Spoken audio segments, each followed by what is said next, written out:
Non. Voici donc Charlotte Gabris. Eh ben enfin. Ouais. Bah, bonjour Lara.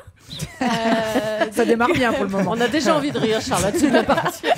Moi, je suis ravie que vous sortiez un nouvel album, même si je suis pas sûre en fait qu'on ait le droit d'en parler. Parce que ça s'appelle Le Secret. Du coup, si on en parle maintenant, ça va se savoir. Et donc, ça sera plus un secret. Donc, bon. En même temps, c'est pas un secret que ça s'appelle Le Secret, quoi. Même si ça aurait pu être un secret. Excusez-moi, quelqu'un, Doliprane, en fait, parce que j'ai un peu mal à la tête. Je vous avais dit qu'on allait s'élever, là. Non, mais je trouve que c'est super important, en fait, de savoir garder un secret. Par exemple, moi, ma meilleure amie, elle a trompé son mari avec son frère le jour de leur mariage. Et je ne l'ai jamais dit à personne, quoi. Enfin, jusque-là. Désolée. De toute façon, personne ne sait qui tu es, donc ne t'en fais pas, Elodie. Oups, merde, pardon. Bon. Alors, au début de la promo de votre album, quand j'ai entendu Lara Fabian et Secret, dans la même phrase, j'avais mal compris et je me suis dit, ah cool, Lara Fabian, elle va faire la nouvelle saison de Secret Story. Alors, ça aurait été génial, hein. Ici, la voix, Kevin, tu as décidé de buzzer Lara car tu penses avoir découvert son secret. Oui, je pense que le secret de Lara, c'est qu'elle a eu la plus longue histoire d'amour du monde. À chaque fois qu'on la voit quelque part, elle est toujours en train de crier « Je t'aime ». Sur ce coup-là, je suis sûre de ne pas me tromper et de remporter la cagnotte. Alors, vous êtes une icône dans la musique et ça, on s'en rend compte quand les gens commencent à vous imiter. Moi, un jour, j'ai vu un concert pour un gala de charité au profit d'enfants malades et parmi les chanteurs, il y avait un transformiste déguisé en vous. Il s'appelait Lara Fabville. Alors, en fait, c'était la coupe de Lara Fabian et la tête de Bourvil. Alors, bon, j'avoue qu'il était pas très bien fait. D'ailleurs, à la fin du gala, les gens lui ont donné de l'argent parce qu'ils pensaient que c'était lui qui était malade.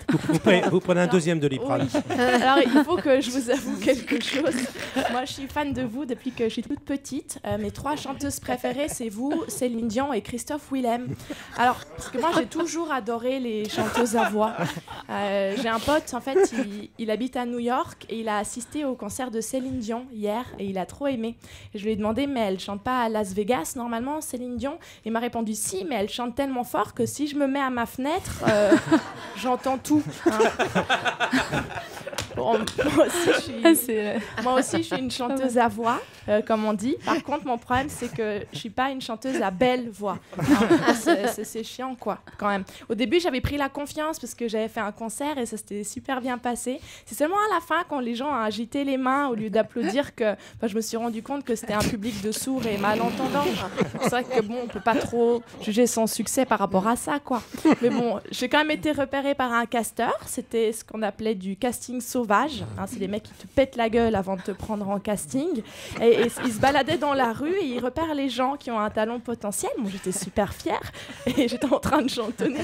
Il est venu, il m'a dit « Excusez-moi, j'étais à 5 rues d'ici et j'ai pas pu m'empêcher de vous entendre chanter. Ça vous dirait de faire carrière ?» Bon, évidemment, j'ai dit oui, quoi.